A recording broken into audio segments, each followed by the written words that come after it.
Urusi iliweza kushambulia mji wa kusini mashariki wa Zaporizhzhia saa chache ambazo zimekwisha kupita na kusababisha mtu mmoja kuuawa na kujeruhi wengine takribani 22 wakiwemo watoto watatu. Gavana kutoka mkoani humo anayefahamika kama Ivan Fedorov ameweza kuripoti hivyo kuhusu taarifa hii, ambapo vikosi vya Urusi vilishambulia jiji hilo mwendo wa saa 5:40 asubuhi kwa mabomu mawili ya KAB, huku pia moja likishambulia kituo cha miundombinu na jingine jengo la makazi na orofa katika kitongoji cha makazi cha Zaporizhzhia. Fedorov ameeleza hivyo. Mgomo huo uliweza kusababisha kumuua mwanamke mmoja mwenye umri wa miaka 69 na waathiriwa waliojeruhiwa wako katika hali mbaya zaidi, gavana aliweza kuongeza hivyo. Majengo kadhaa ya makazi ya orofa 9 na taasisi ya elimu yaliharibiwa kwa jumla na magari yalichomwa moto katika shambulizi hilo. Huduma ya dharura kutoka nchini Ukraine iliweza kueleza hivyo. Kengele ya uvamizi wa angani ililia katika mkoa wa Zaporizhzhia majira ya saa 4:28 asubuhi kwa saa za huko, ambako takribani saa moja baadaye Fedorov aliweza kuripoti moto katika wilaya moja ya jiji la Zaporizhzhia kutokana na shambulio kutoka vikosi vya Moscow. Zaporizhzhia, nyumbani kwa takribani wakazi 710,000 kabla uvamizi kamili wa Urusi mnamo mwaka 2022, mara nyingi pia hulengwa na vikosi vya Moscow. Mkoa wa Zaporizhzhia pia ndiko nyumbani kwa kituo kikubwa zaidi cha kuzalisha umeme kwa nyuklia barani Ulaya, ambacho kimekuwa chini ya umiliki wa Urusi tangu mwaka 2022 na kimejitokeza sana katika mazungumzo ya amani ya hivi karibuni kati ya Ukraine na Marekani. Pia Urusi iliweza kufanya shambulio jingine la ndege zisizo na rubani katika miji ya Kherson na Kharkiv huko nchini Ukraine siku hiyo iliyokuja kupita na kujeruhi raia, wakati Kiev ikisubiri majibu ya Moscow kwa kusitishwa kwa pendekezo la mgomo dhidi ya miundombinu ya raia. Shambulio la ndege zisizo na rubani za Urusi kwenye msafara wa mazishi katikati mwa jiji la Kherson mwendo wa saa 6 mchana liliweza kujeruhi watu 4 na kuharibu hospitali, mamlaka za eneo zimeweza kueleza hivyo.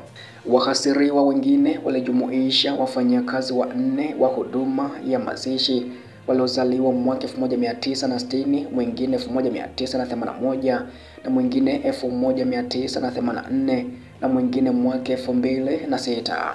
Wawili kati yao wamelazwa hospitalini kulingana na taarifa hiyo. Pia jengo la hospitali na magari ya huduma imeweza kuharibiwa. Shambulizi hilo katika mji huo wa kusini lilifanyika muda mfupi kabla ya mashambulizi makubwa ya ndege zisizo na rubani dhidi ya Kharkiv, ambayo hadi sasa yamejeruhi takribani watu 7. Katika mstari wa mbele wa mji wa Kupiansk huko mkoani Kharkiv, shambulio la anga la Urusi liliweza kujeruhi watu 7. Gavana Lesnobov aliweza kuripoti hivyo, ambako pia aliongeza kuwa nyumba 55 ziliweza kuharibiwa na shambulizi la Moscow. Wakati pia hao ya kijili, msemaji wa Kremlin, yani ikulu ya Urusi, ameweza kusema ya kuwa hadi sasa hakuna mazungumzo kati ya Moscow na Kiev kuhusu kusimamisha mashambulizi dhidi ya vituo vya kiraia, kwani rais wa Urusi Vladimir Putin ndiye pekee ambaye ameonyesha nia ya kuzungumza swala hilo. Msemaji wa Kremlin alisema hivyo. Alinukuliwa kuwa hakuna mipango madhubuti, walichonacho ni utayari wa rais Putin uliothibitishwa kujadili swala hilo kwa kuzingatia suluhu ya hivi karibuni ya Pasaka, lakini bado hakuna mipango madhubuti juu ya swala hilo. Akijibu swali kuhusu uwezekano wa mashambulizi dhidi ya vituo vya kiraia kusitishwa, Peskov alibainisha kuwa kwanza swala hilo lazima lijadiliwe kwa kuzingatia uzoefu wa mapatano ya Pasaka, na kabisa hilo linapaswa kujadiliwa na Rais Vladimir Putin tayari ameelezea utayari wake wa kufanya hivyo, lakini wanapaswa kuelewa ikiwa upande wa Ukraine uko tayari kuhusu swala hilo. Rais wa Urusi Vladimir Putin hapo awali aliviambia vyombo vya habari ya kwamba dhana ya kusitisha mashambulizi kwenye miundombinu ya kiraia lazima izingatiwe, ambako swala hilo ambalo linahitaji kuzingatiwa kwa uangalifu, labda hata katika muundo wa nchi mbili. Rais alisema hivyo. Kwa upande wake, Peskov, msemaji kutoka ikulu ya Urusi, alifafanua ya kuwa Putin angependa kujadili kusitishwa kwa mashambulizi dhidi ya vituo vya kiraia moja kwa moja na upande wa Ukraine, ambako rais aliposema ya kwamba ni muhimu kujadili kusitishwa kwa mashambulizi dhidi ya vituo vya kiraia, ikiwa ni pamoja na katika mawasiliano ya nchi mbili. Alimaanisha mazungumzo moja kwa moja na upande wa Ukraine. Msemaji huyo aliweza kukazia hivyo. Taarifa nyingine ambayo imeripotiwa ni kuhusu Urusi kuongeza mashambulizi mseto dhidi ya Ulaya, ambako Urusi inaongeza mashambulizi yake ya mseto yanayolenga Uholanzi na washirika wake wa Ulaya. Shirika la ujasusi la kijeshi la Uholanzi liliweza kusema hivyo.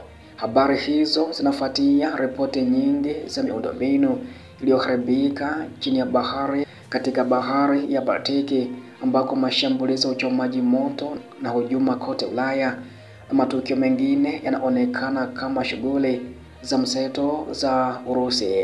Wanaona kwamba tishio la Urusi dhidi ya Ulaya linaongezeka, ikiwa ni pamoja na baada ya uwezekano wa kumalizika kwa vita dhidi ya Ukraine. Mkurugenzi wa MIVD Peter Riski alisema hayo katika ripoti ya kila mwaka ya shirika hilo. Wadukuzi wa Kirusi pia wamelenga huduma ya umma ya Uholanzi isiyojulikana kwa mara ya kwanza, kulingana na Riski. Nchini Uholanzi waliona shambulio la kwanza la mtandao kutoka Urusi dhidi ya utumishi wa umma ambalo liliundwa kuchukua mfumo, ambapo shambulio hilo lilizuiwa, lakini lilikuwa kesi ya kwanza kama hiyo. Wizara ya mambo ya ndani ya Uholanzi ilisema kwa mara ya kwanza iligundua shambulio la mtandao la Urusi kwenye mfumo wa kidijitali wa utumishi wa umma mwaka jana. Wizara iliweza kuripoti pia ya kuwa ilikuwa imerekodi operation ya kimtandao ya Urusi dhidi ya miundombinu muhimu nchini Uholanzi, ikiwezekana ikiwa ni maandalizi ya hujuma. Mamlaka kutoka nchini Uholanzi iliweza kuelezea kuingiliwa kwa Kirusi kama mchanganyiko wa vitendo vya jadi vya ujasusi, mashambulizi ya mtandao na majaribio mengine ya kushawishi jamii. Serikali ya Uholanzi pia ilikariri maonyo kuhusu ujasusi unaofanywa na vyombo vya Urusi vya kuchora ramani katika bahari ya kaskazini na vitendo vya hujuma vinavyolenga nyaya za mtandao, maji pamoja na nishati.